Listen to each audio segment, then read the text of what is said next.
Hoje é quarta-feira, 13 de janeiro, e está começando o Multiplix Notícias Noite.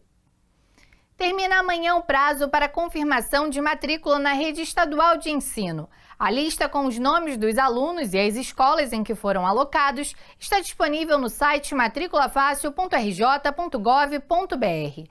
Para confirmar a matrícula, é preciso comparecer à unidade escolar onde o aluno foi alocado, portando originais e cópias dos seguintes documentos: certidão de nascimento, carteira de identidade ou documento que o substitua, CPF, histórico escolar ou declaração da última unidade escolar em que estudou e comprovante de residência.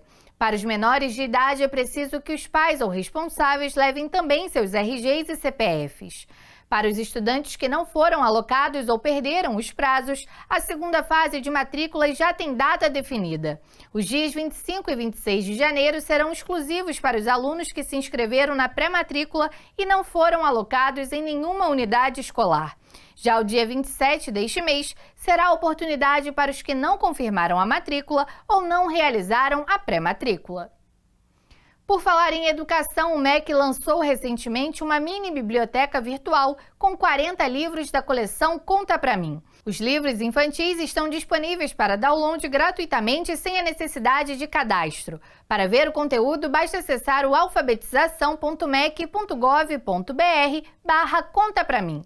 No site você pode ler o livro online, imprimir o material ou baixar a versão para pintar com a criançada. Também estão disponíveis vídeos e mais de 20 fábulas de Monteiro Lobato narradas pelo cantor, compositor e violinista Toquinho. A plataforma disponibiliza uma versão acessível, com libras e legenda, para quem precisar. Então aproveite o conteúdo e incentive as crianças ainda mais nesse momento em que as aulas continuam suspensas. Mudando de assunto, vamos agora ao terceiro episódio da série Dor e Reconstrução, 10 anos da tragédia serrana. Na reportagem de hoje, conheça a história contada pelos sobreviventes, que uma década depois ainda lembram os detalhes daquela noite interminável.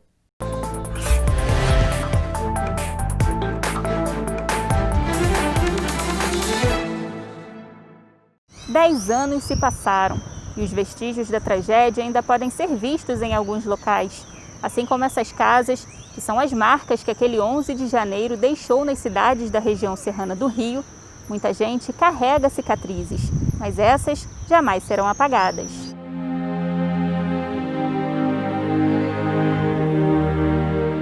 Seu Hamilton mora em Teresópolis e perdeu a família inteira naquela noite. As duas meninas tinham 8 anos, né? E a minha esposa de 35 anos e o meu demais vizinho. Quando a casa dissolveu, eu fui tragado pela própria casa, que a água tinha mais ou menos 6 metros de água. E eu fui carregado ali, mais ou menos 200 metros, e não vi mais nada. A viga pré-moldada da casa ia cair em cima da minha cabeça, caiu aqui porque eu tive um reflexo muito grande. E fui levado para o Souza Guiar, né? Onde eu permaneci por 40 dias, fazendo 2 cirurgias, tratamento psicológico durante 2 anos.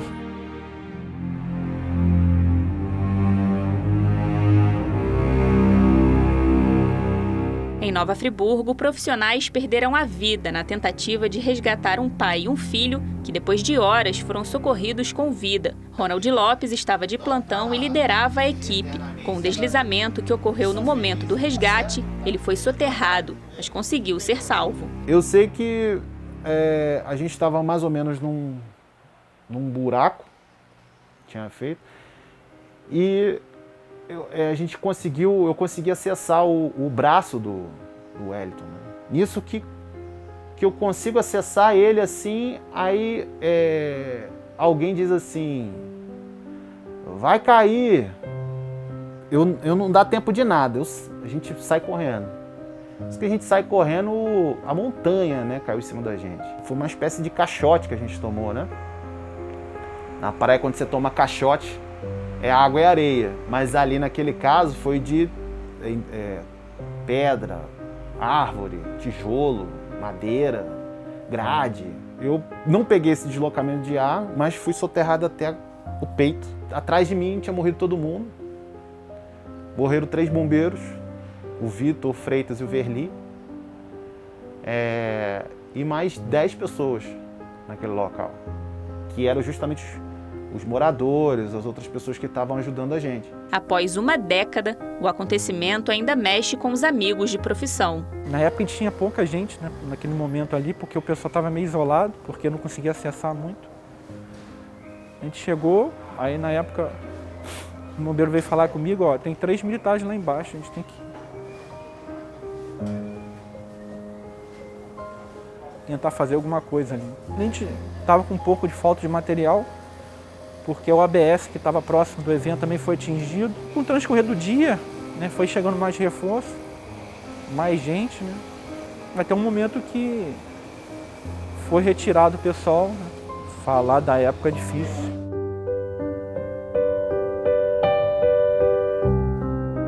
Pouco mais distante do centro, em Duas Pedras, a sede da Águas de Nova Friburgo também foi castigada pelo temporal. Claudimar Rodrigues, operador do Centro de Controle Operacional da concessionária, estava de plantão. O funcionário viveu momentos de desespero que nunca serão esquecidos. No primeiro momento eu achei que fosse uma alucinação, alguma coisa desse tipo, porque realmente não foi um tremor normal.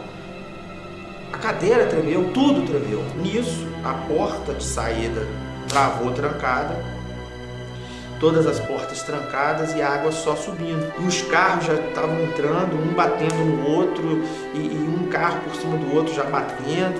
Eu não consigo descrever o que realmente nós tínhamos naquele primeiro momento. A minha dor de perda de família é muito grande. Você não consegue esquecer isso, entendeu?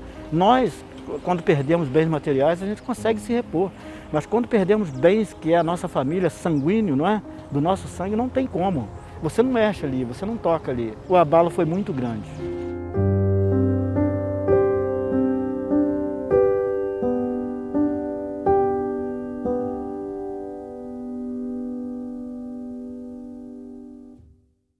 Pois é, a tragédia ficou marcada na história do país, mas para quem viveu de perto essa situação, as lembranças e os sentimentos ainda são muito presentes. O governador em exercício, Cláudio Castro, anunciou ontem a revitalização de 7 rodovias estaduais. Dessas, 3 estão na nossa área de cobertura, são elas: a RJ 242, que liga Sumidouro a Campinas, a RJ 148, que liga Vargem Grande a Sumidouro, e a RJ 156, que liga Sumidouro à Volta do Peão. De acordo com o governo estadual, as obras na RJ 242 devem começar no mês que vem. Já os reparos na RJ 148 e 156 estão previstos para maio. Para os condutores, essas são ótimas notícias e a gente vai acompanhar a revitalização dessas rodovias que estão bem danificadas. E o Multiplix Notícias Noite fica por aqui. Você confere essas e outras informações sobre a região serrana do Rio a qualquer hora no portal multiplix.com. Eu espero você amanhã às 18 horas aqui na TV Multiplix. Uma boa noite e até lá!